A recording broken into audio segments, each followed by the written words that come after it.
السلام عليكم ورحمة الله وبركاته. اللهم صل وسلم على سيدنا محمد وبارك لنا فيه يا رب العالمين. ازيكم يا حبايبي، عاملين ايه؟ يا رب تكونوا في احسن حال. النهارده جايلكم بيوم جديد وفيديو جديد. النهارده زي ما انتم شايفين كده، بما اننا داخلين على المدارس قلنا نعمل شوية قرص طريين. معانا بقى كيلو دقيق،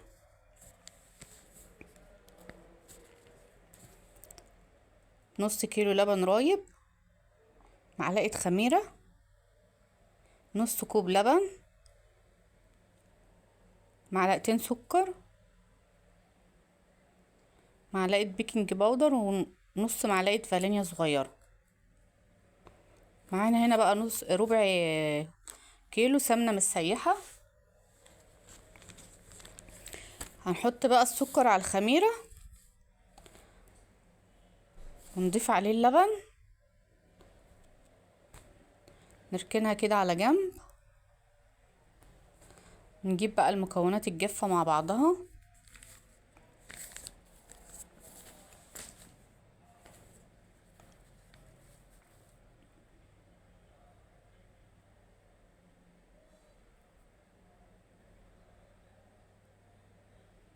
نحط كده البيكنج باودر والفانيليا، نحط ذرة ملح،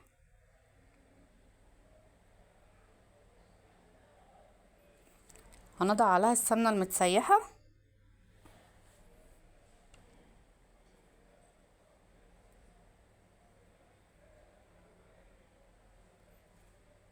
ما تنسوش تشتركوا في القناة وتفعلوا زر الجرس، حطوا لايكات كتير عشان القناة تكبر.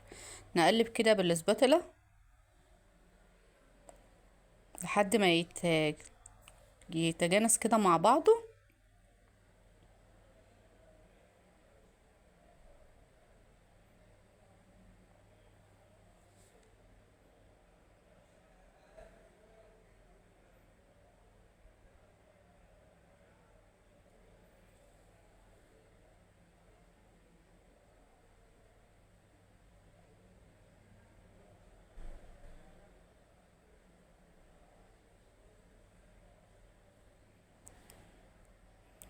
نضيف عليه الخميرة،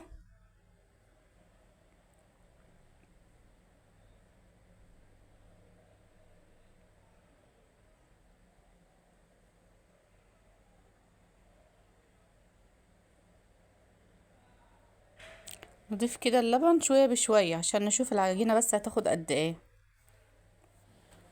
نقلب كده. طبعا مش هينفع تقليب بالسباتولا خالص، فهنشيلها ونقلب بقى بايدينا عشان ايه؟ نحس بملمس العجينة لسه هتعوز لبن ولا لا.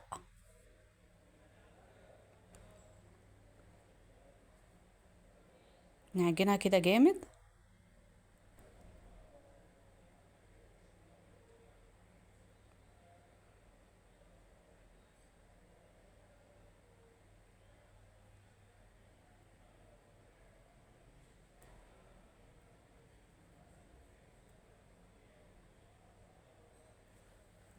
نضع عليها كمان شوية لبن.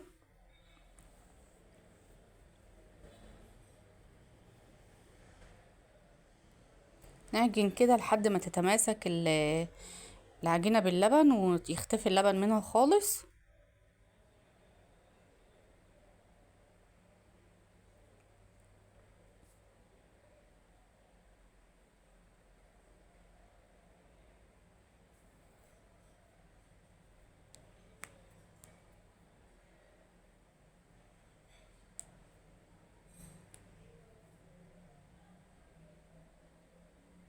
كده خلاص بقى اتعجنت خالص اهي. هنغطاها بستريتش راب ونسيبها بقى ايه تخمر شوية.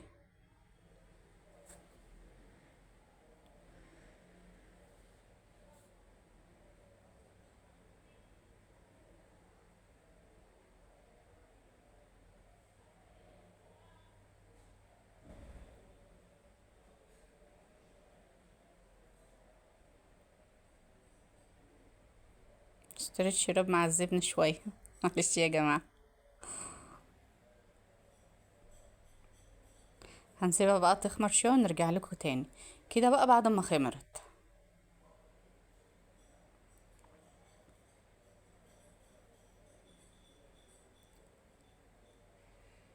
هنقطعها بقى كده كرات قد بعضها متساويه.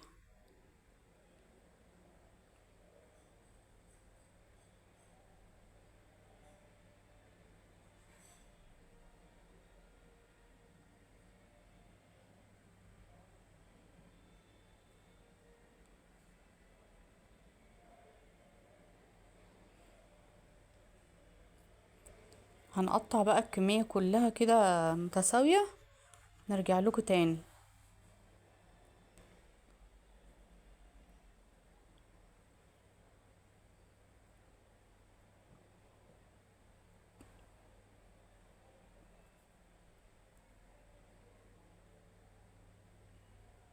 دي بقى بعد ما قطعناها كلها اهي،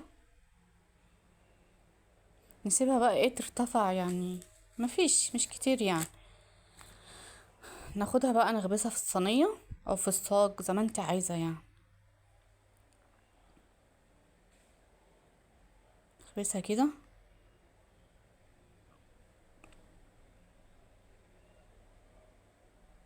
بصي بقى هتبقى معاكي طرية، الطعم جميل.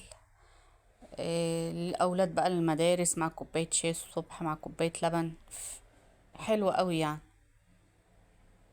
ومعمولة بقى في البيت ومضمونة معمولة ازاي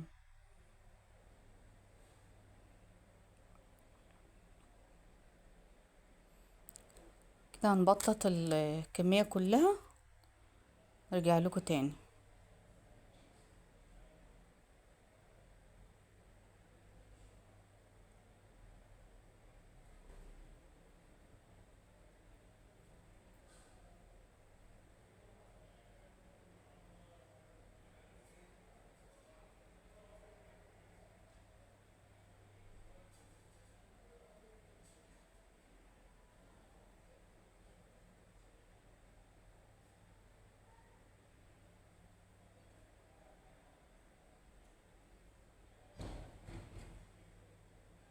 دي بقى بعد ما اتبططت كلها نسيبها كده ترتفع شوية.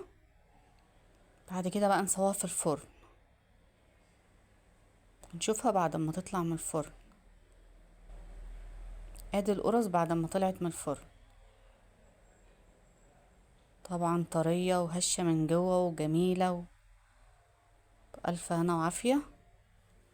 والله كل اللي أكل منها شكر فيها يعني. ونشوفكم بقى في يوم جديد وفيديو جديد. كنتم مع أم ياسمين، والسلام عليكم ورحمة الله وبركاته.